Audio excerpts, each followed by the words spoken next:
Hi, my name's Steve Hullfish. I'm the author of The Art and Technique of Digital Color Correction and Color Correction for Video. One of the color grading tasks that takes some real experience and skill to deal with is matching scenes. Lots of footage from dramatic TV shows, indie features, and even corporate and marketing projects involves making two shots in a scene look like they belong together even if they were shot by different cameras or at different times of day.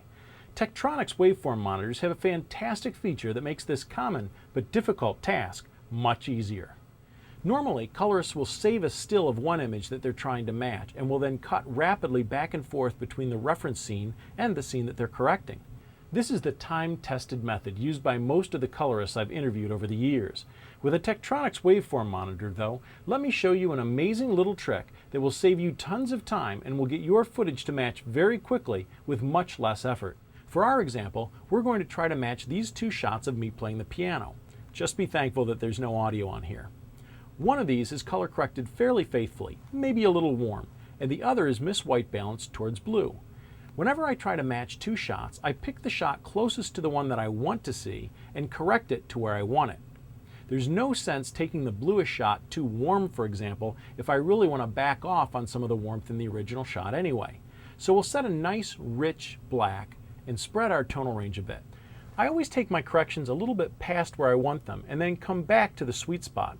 It's a little bit like focusing a camera. You don't really know if it's in focus until you've focused a little too close and a little too far first. With the outer limits of my tonal range set, I'll play with the gamma or midtones of the image to create a nice, rich, well-exposed look. Now let's play a little with the balance. The image is a little warm. You can see that by the elevated levels in the red channel compared to the others.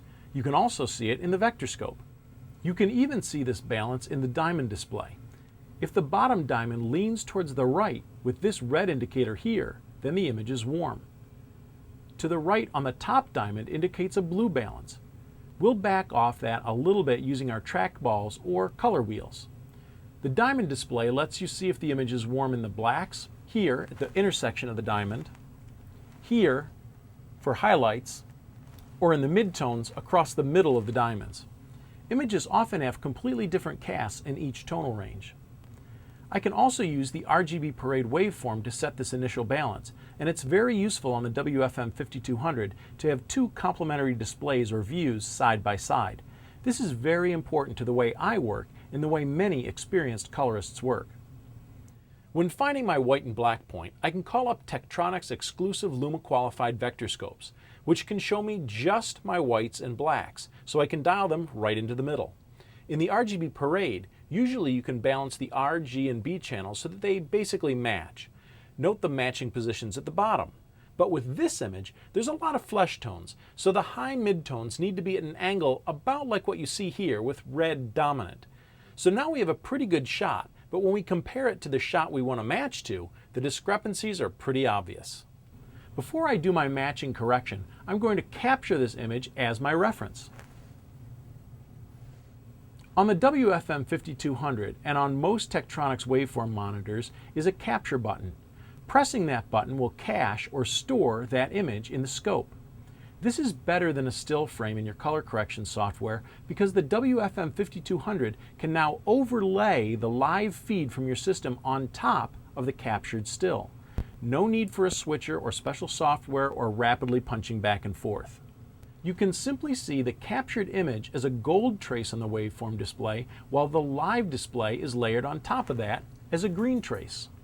On a side note, when you combine the gold trace with the green trace, the combined brightness can be a bit much, so you might want to create a preset for this where you lower the trace brightness. Then save that setup as a preset, name it, and you can call it up very quickly the next time you want to try this technique. Pretty cool. So with our captured reference image saved and our live image layered on top, matching the two images is pretty simple. I'm doing this with the Advanced tab in the primary room of Apple Color, but you could also easily use individual color curves or any tool set that gives you control over the highlights, shadows, and midtones of each individual color channel. You just need to be able to find some shapes in the trace that you can match in each color channel. The trace here, around 400 to 500 millivolts, the midtones, are probably the flesh tones of the fingers. I'm lining up the green trace shapes with the gold trace shapes in each of the 3 color channels, trying to match that same flesh tone angle of higher red than green and higher green than blue color channels that is in my hero grade. Let's look at the 2 images. Pretty darn close. So contact a local Tektronix representative or distributor and give this a try. I think you'll be pretty impressed by the way this can transform your color correction process. Be sure to check out the online demo of the Tektronix WFM5200 and the rest of the videos on color correction on the Tektronix website.